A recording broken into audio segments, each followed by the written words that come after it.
नमस्कार। सुबह की 10 बज चुके हैं और वक्त हो चला है 10 के एजेंडे का। मैं हूं आपके साथ ऋतु तिवारी पोखरियाल।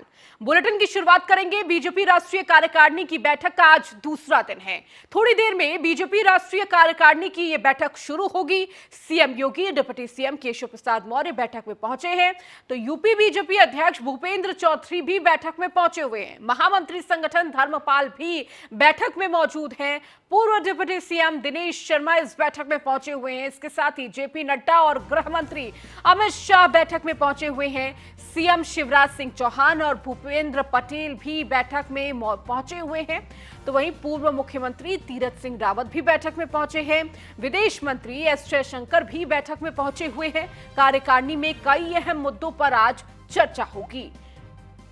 तो बीजेपी राष्ट्रीय कार्यकारिणी की बैठक आज दूसरा दिन है। 16 और 17 तारीख को यह बैठक आयोजित की गई है। कल जहां बैठक रात 8 बजे तक देखी गई थी और एक बार फिर से बैठक थोड़ी ही देर में शुरू हो जाएगी और कई सत्रों में इस बैठक का आयोजन किया गया है। आज चूंकि इस बैठक का दूसरा दिन है और इस बैठक के लिए तमाम बड़े चेहरे इस वक्त पहुंच चुके हैं। थोड़ी ही देर में बीजेपी राष्ट्रीय कार्यकारिणी की यह बैठक शुरू हो जाएगी। CM Yogi Adityanath, deputy CM Keshav Prasad Maurya बैठक में पहुंच चुके हैं। इसके साथ ही आपको बता दें कि कई और बड़े चेहरे इस बैठक में पहुंच रहे हैं और थोड़ी ही देर में इस बैठक की शुरुआत हो जाएगी। एक बार फिर से लगातार आपको बता दें कि तमाम राज्यों के रिपोर्ट कार्ड भी इस बैठक में देखे जा रहे हैं। जहां जहां बीजेपी शासित प्रदेश है वहां पर क्या स्थिति संगठन की है, क्या कार्य संगठन के द्वारा किया जा रहा है, इसका रिपोर्ट कार्ड पेश किया जा रहा है।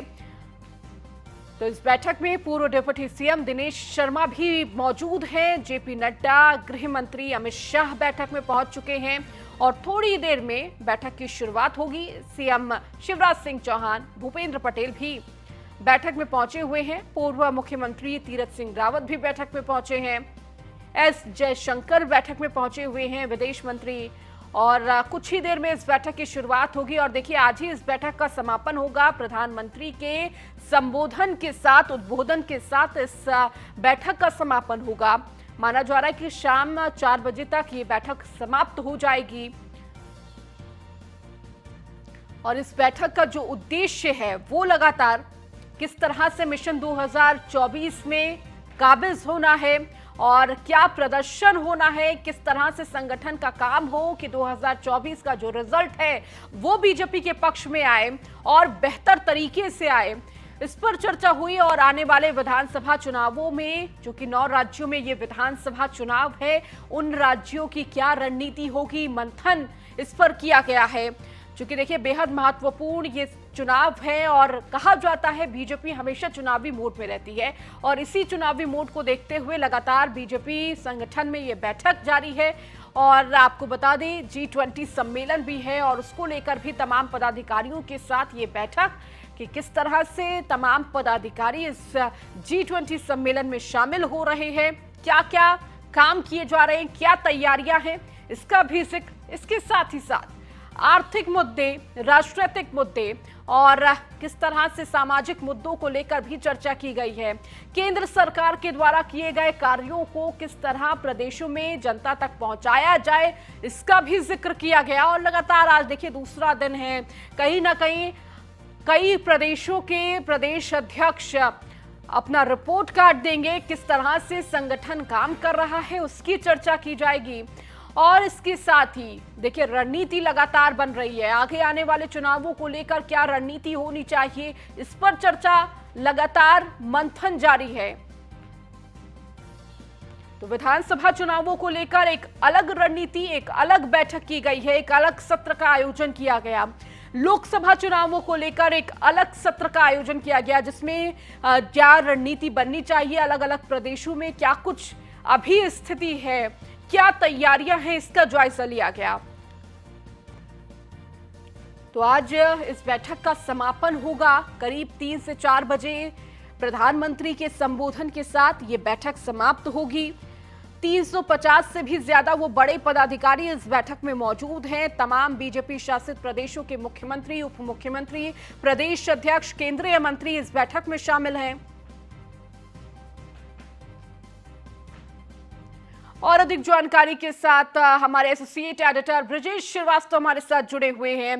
ब्रजेश जी, लगातार आप इस पूरी बैठक में नजर बनाए हुए हैं, ग्राउंड पर मौजूद हैं।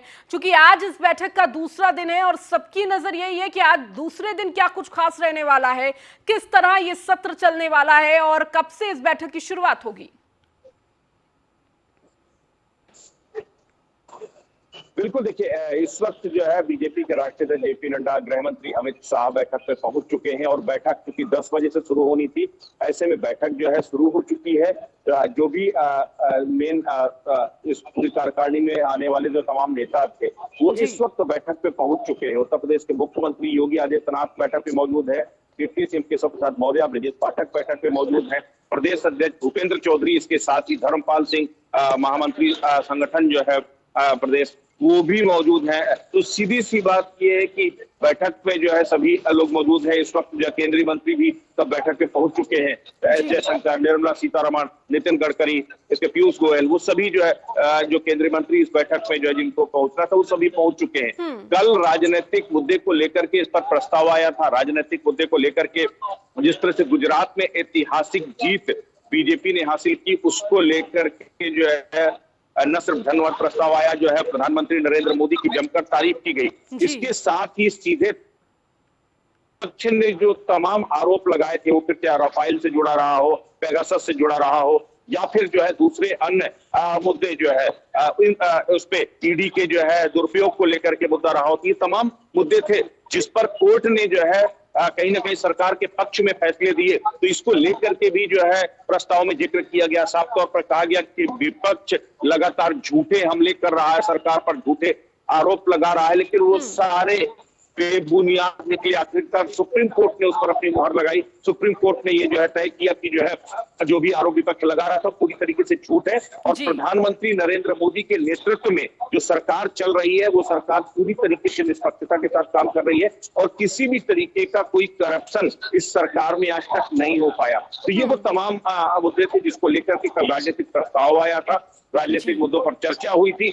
आज भी कई राज्यों के मुख्यमंत्री अपना प्रेजेंटेशन देंगे, अपना पक्ष भी रखेंगे जो है यहाँ पर जो है, और इसके साथ ही आज सामाजिक और आर्थिक मुद्दों को लेकर के भी प्रस्ताव पास होगा। खास करके क्योंकि इस वक्त जो है एस जयशंकर भी कार्यकारिणी में मौजूद है।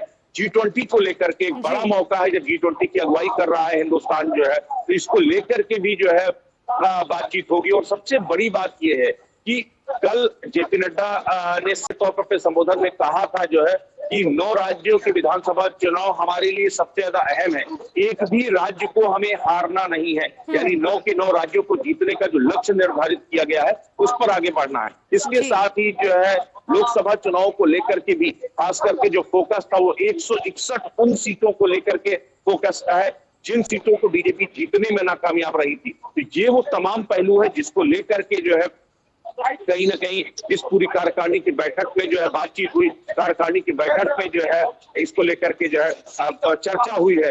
तो आज भी तमाम मुद्दों को लेकर के चर्चा की जाएगी। कार्यकारिणी की बैठक शुरू हो गई है। आज लगभग तकरीबन 2:30 से 3 बजे के आसपास प्रधानमंत्री यहाँ पर पहुंचेंगे जो है। प्रधानमंत्री को उद्बोधन 3 बजे के आसपास होगा, अभी उनके आने का समय पूरी तरह तय नहीं है। 3 बजे प्रधानमंत्री अपना उद्बोधन देंगे। उद्बोधन देने में जो समापन भाषण है वो प्रधानमंत्री का होगा और उसमें प्रधानमंत्री वो रोड मैप बताएंगे, वो किस तरीके से आगे बढ़ना है, किस लाइन पर आगे बढ़ना है। कार्यकर्ताओं को, पदाधिकारियों को संदेश देंगे कि हम किस लक्ष्य के साथ जा रहे हैं। सबसे बड़ी बात यह है कि इस पूरे जो कार्यकारिणी की बैठक है, इस बैठक में कोशिश ये की गई है कि बीजेपी एक बार फिर आम आदमी के साथ जुड़े, आम आदमी के साथ खड़े होने का जो है लक्ष्य है पार्टी का, वो यहाँ पर जो सुनिश्चित हो जो है।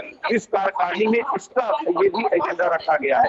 राजनीतिक प्रस्तावों में प्रधानमंत्री नरेंद्र मोदी को जिस तरीके से जो है एक तरह से पूरा क्रेडिट दिया गया, वो फिर चाहे गुजरात जीत का, साफ तौर पर जेपी नड्डा साहब ने कहा कि जो गुजरात की जीत है, गुजरात का जो ऐतिहासिक मैंडेट है, वो कहीं न कहीं 2024 के चुनाव को प्रभावित करने वाला है, मतदाताओं के बीच में परसेप्शन क्रिएट करने वाला है कि कैसे गुजरात में जो मोदी मॉडल की, गुजरात मॉडल की जिक्र की जाती, जो प्रधानमंत्री नरेंद्र मोदी ने जिसकी शुरुआत की थी जो है, वो कहीं ना कहीं जो है इस वक्त जो है पूरे देश में लागू हुआ।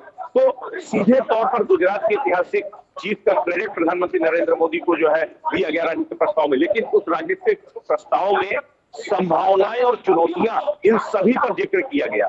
तो आज सामाजिक और आर्थिक मुद्दे पर बात होगी, देश की आर्थिक प्रगति का पैमाना होगा, 5 ट्रिलियन इकोनॉमी, ग्लोबल जो है जो कहीं ना कहीं इकोनॉमी डेफिसिट को लेकर के जो चुनौतियां मिल रही हैं, उन तमाम मुद्दों पर चर्चा होगी और किस तरीके से आर्थिक मोर्चे पर हम कैसे आगे बढ़ रहे हैं, देश कैसे आगे जा रहा है। निर्मला सीतारमण भी आज मौजूद है। विदेशों में हिंदुस्तान की क्या छवि है, कैसे हम लोग ग्लोबल लीडर की इमेज को आगे बढ़ा रहे हैं। तो ये वो तमाम चीजें हैं जिसमें कहीं ना कहीं जो है इन तस्वीरों को जो है बताया है कि किस तरीके से इस चर्चा के दौरान उनका भी जिक्र किया जाएगा। यानी चुनौतियां, संभावनाएं, इन सभी मुद्दों को लेकर के बातचीत हो रही है। लेकिन रोड मैप 2024 को लेकर के और सबसे बड़ी बात यह है कि अभी तक जेपी नड्डा साहब के कार्यकाल को लेकर के पूरे उसमें कोई चर्चा नहीं हुई है। उनको कार्यकाल का एक्सटेंशन मिलेगा या फिर कोई नया चेहरा होगा, ये वो तमाम चीजें। बिल्कुल ब्रजेश जी, और देखिए कार्यकाल का आपने जिक्र किया है, यही सवाल अभी भी सबके मन में है कि जेपी नड्डा जी का जो कार्यकाल है वो आगे बढ़ाया जाएगा या नहीं, क्योंकि कल कहा जा रहा था कि शायद ये जब बैठक की शुरुआत होगी कुछ घंटों बाद ये तस्वीर साफ हो जाएगी, लेकिन देखिए अभी तक वो तस्वीर साफ नहीं हुई है। क्या लगता है कि आज की जो बैठक होने वाली है, चूंकि आज देखिए समापन भी हो जाएगा, क्या आज की बैठक में ये फैसला लिया जाएगा? इसके साथ ही साथ चूंकि मिशन 2024 की तैयारी में लगातार बीजेपी है और उसी को लेकर तमाम रणनीति बनाई जा रही है, 160 ऐसी सीटें हैं जहां पर बीजेपी ने अभी अपना परचम नहीं लहराया है और कहीं ना कहीं कोशिश यही रहेगी कि उन 160 सीटों पर कैसे बीजेपी अपना कमल खिला सकती है, उसे अपने कब्जे में कैसे ले सकती है। देखिए, बीजेपी के पास चुनौतियां भी हैं और बीजेपी के पास हैट्रिक लगाने की वो जो संभावनाएं हैं वो भी प्रबल है, क्योंकि इसमें कोई शक नहीं है कि जिस तरीके से गैर कांग्रेसी सरकार 2 बार जो है सत्ता में आई और तीसरी बार सत्ता के प्रबल दावेदार है, लेकिन इसमें वो तमाम चुनौतियां हैं। देखिए, जिस तरीके से राहुल गांधी ने भारत जोड़ो यात्रा के जरिए कहीं ना कहीं कांग्रेस का एक परसेप्शन क्रिएट जरूर किया है, एक बीजेपी के समक्ष एक चुनौती जरूर पेश की है। तो उन चुनौतियों से निपटने की क्या संभावनाएं हैं, किस तरीके से चुनौतियों से निपटना, इसको लेकर के भी जो है लगातार बात हो रही। इसीलिए मैंने कहा कि जब राजनीतिक प्रस्ताव की बात आई तो संभावनाएं और चुनौतियां दोनों का जिक्र हुआ। हमारी क्या कुछ चुनौतियां हैं, हमें जनता के बीच में किस तरीके से जाना है, क्या अपना पक्ष रखना है, ओबीसी एक बड़ा मुद्दा है। कल जब जो है रविशंकर प्रसाद प्रेस कॉन्फ्रेंस कर रहे थे तब उन्होंने सीधे तौर पर कहा कि जो है ओबीसी वोट बैंक पर दावेदारी की बात हर कोई करता है जो है, लेकिन बीजेपी ने जिस तरह से उनको हाथ दिया है वो कोई नहीं कर पाया। तो ये तमाम चीजें हैं जिसको लेकर के बातचीत हो रही है। ओबीसी वोट बैंक को लेकर के जो है कहीं ना कहीं, क्योंकि जाति जनगणना का मुद्दा विपक्ष लगातार उठा रहा है कि जाति जनगणना से बीजेपी भाग रही है, तो इसको लेकर के भी अपना पक्ष साफ करने की कोशिश की गई है। ये रोड मैप तैयार हुआ है कि बीजेपी के नेता, बीजेपी के कार्यकर्ता वो जो है एक एक डोर टू डोर जाएंगे, लोगों तक पहुंचेंगे और उन्हें समझाने की कोशिश करेंगे कि दरअसल जो है ये राजनीतिक व्यवस्थाएं क्या है, क्यों जो है जाति जनगणना बीजेपी नहीं कराना चाहती। इस तरह से चीजों को पक्ष को क्लेरिफाई करने की कोशिश होगी। तो एक तरह से ये जो पूरी कार्य समिति है, ये अपने आप में एक सीधे तौर पर जो है वो ब्लूप्रिंट है 2024 के लिए, जिस पर पार्टी आगे बढ़ती नजर आएगी। ठीक है ब्रजेश जी, बहुत शुक्रिया इस जानकारी को देने के लिए। आप लगातार नजर बनाए रखिए।